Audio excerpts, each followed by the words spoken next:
This week on FTRTV, it's time to light this tank.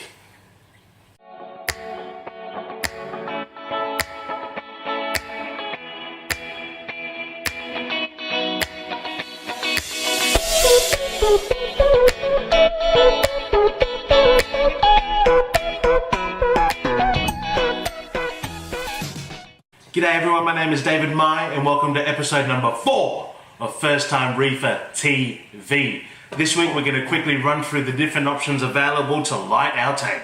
The first option to consider is metal halide. Now this is the most proven, successful technology that has been used for many years in reefing. And the depth penetration is probably the most intense out of all the lighting available. Like I said, it's proven technology. It provides a really good shimmer and a really natural daylight type of look. And it's a very plug and play system.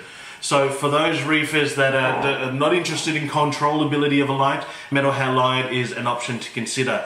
The downside of that though is the metal halides create a lot of heat. Now they're much more expensive to run. You need to replace their bulbs on a regular basis. The other drawbacks is the size of the lights are generally quite bulky compared to a lot of other options. The second option available is T5 lights. Now this is another technology that has proven very successful in reefing over the years. The pros of this is a fantastic even light distribution across your tank.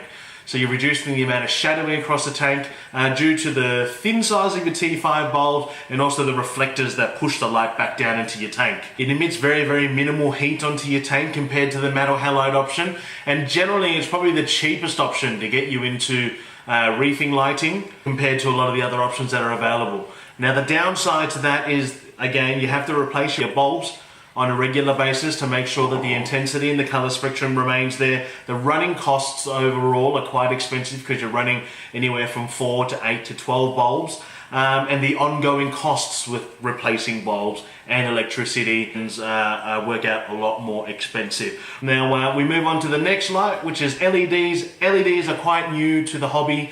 Hasn't been around a long time, but the progression of the LEDs has moved a lot further compared to what it began at. A lot more technological advancement into the modules in regards to light intensity and spectrums and power output and so forth. So the great thing about LEDs is the power saving, obviously, because you're running an LED light compared to a bulb or the metal halide. There's no bulb replacements because the LEDs literally last forever, as provided you don't drop it into the water. The controllability of them is fantastic. You can control them either through a knob on the actual light itself, like the Kessels have, or a lot of the lights actually have an app that you have on your phone that you can control the different light spectrums, controlling them from 0 to 100% across 4, 5, 6, 7, 8 different color spectrums. So the controllability in regards to adjusting your spectrum and your PAR into your reef tank is a huge bonus with an LED option.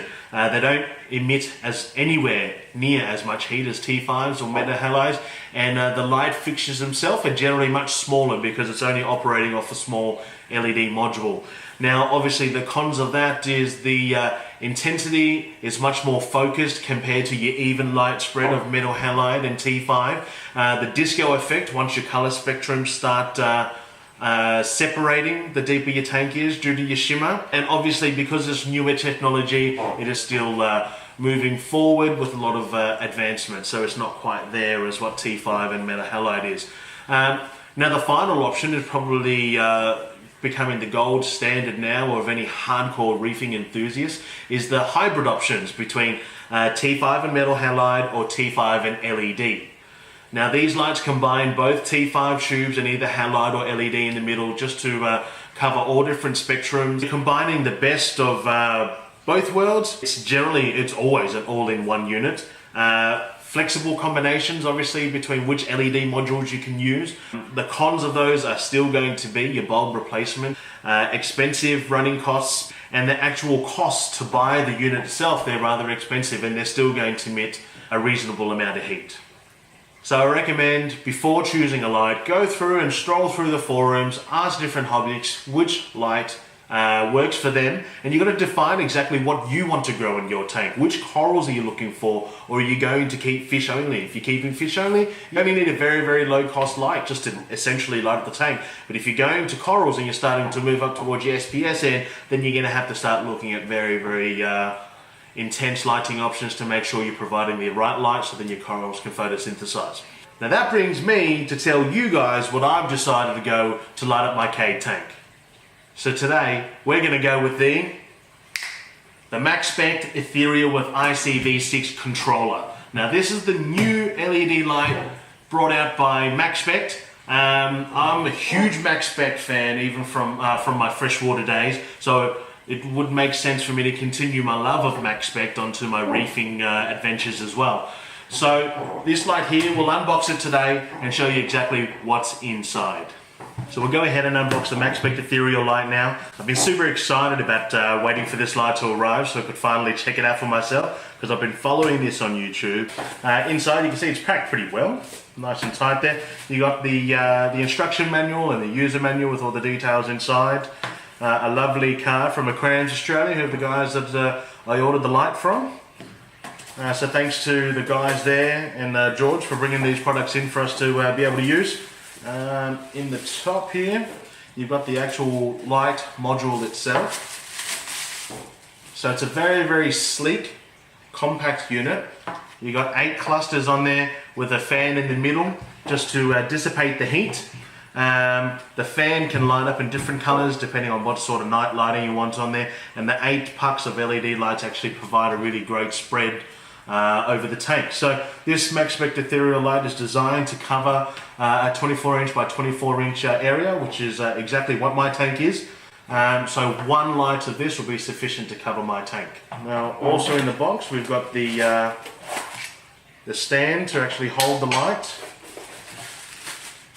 So this one here is what hangs onto the tank. So you can either connect it that way, which will allow it to be connected as on a Euro brace tank, or you can connect it that way, and that'll allow for the rimless tank. And also in the box, we've got the screws to be able to put it together, and the power module for the light. So we'll go ahead and put together the MaxSpect Ethereal light now. As I said earlier, this piece here actually connects to your tank. So I've got a rimless tank and I'm going to connect it this way.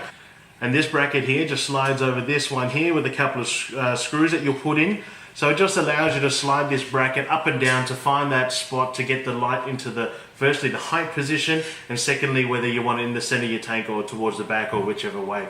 So at the moment I'll connect it sort of roughly about halfway, and then we'll decide once it's on the tank whether that's going to be suitable.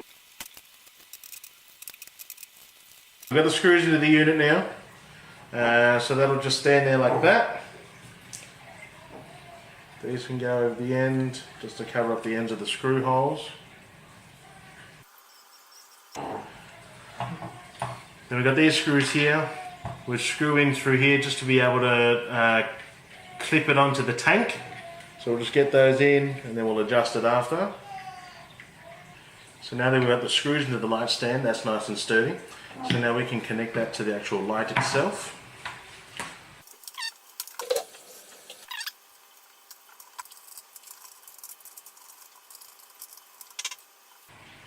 So that's the light connected now. As you can see, it'll sit on the tank like that and just hover over the tank there. So these slits here is where the air will come out, controlled by the fan to cool down the LEDs. And then you've got a little adjustment knob on the back here, which we'll go through later, and that'll sit over the edge of the tank like that. So this piece sits inside just to protect your tank from the actual screws. And then this connects to the power supply, and then I'll show you the ICV6 controller now that comes with the light to be able to allow the light to have Wi-Fi controllability. So here we've got the ICV6 controller that comes with the MaxSpect Ethereal light. Now this is the control module that allows Wi-Fi controllability for your light. In future I believe this is going to be programmed so you can operate your MaxSpect gyres and possibly any other MaxSpect products that they'll be coming out with. So we'll unbox this now and show you what's inside. So just looking inside now, we've got obviously the power plug connects together like that.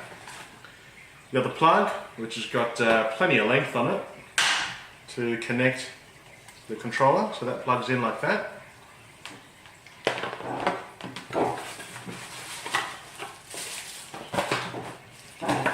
And then we got the little ICV6 controller. So you can see it's just a small module there that wirelessly connects to your light and can wirelessly connect up to 200 lights, I believe, through their program.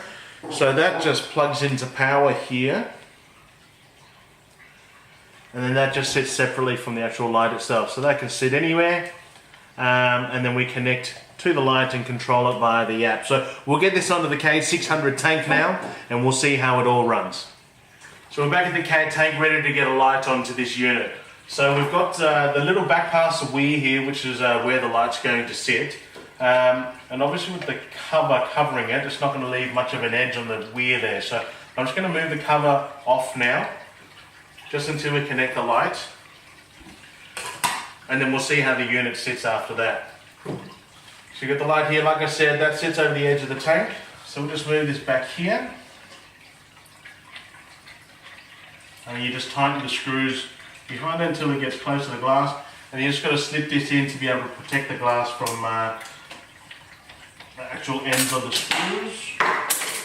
So that's the light mounted now. So we're just sitting about halfway there at the front of the light. So I'll be interested to see how this goes mounted like that. But worst case scenario, you just have to look at mounting on the side. So I'll connect all the light now, we'll get the light on. Now the little knob at the back here is if you buy the light without the ICV6 controller, you've got basic controllability with the knob at the back. But with the ICV6 controller, you've got a lot more controllability of the light and being able to adjust the channels. So we'll get this light on to begin with, and then we'll look at the controllability functions and how it lights up the tank.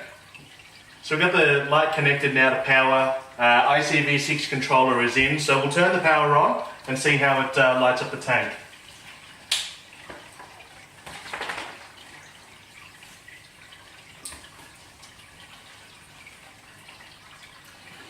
Okay, so looking at it now, there is obviously quite a good spread in the tank. I'm a little worried that there's going to be a little bit of shadowing at the front here because it's actually sort of coming from behind my rock work. So the options are to move my rock work a little bit back, or move the light to the side of the tank to make sure it's actually going over the middle. But we'll run it like this for now. The fan in the middle there operates at temperatures between, once it gets to 40 degrees it turns on and turns off at 35 degrees. So it's a very efficient fan. It's not something that's always going to be running, and I assume that it's going to be quite silent with the size of it there. So we'll run through the app now, what you need to do and how to download it, and we'll start looking at the functions of the light. So that's part one of our lighting episode. We've got the max spectre theory installed now on the tank. Join me for our next episode where we program this light into our tank. Don't forget to subscribe, hit the like button, and follow me on Instagram at FirstTimeReefer. And until next time, peace!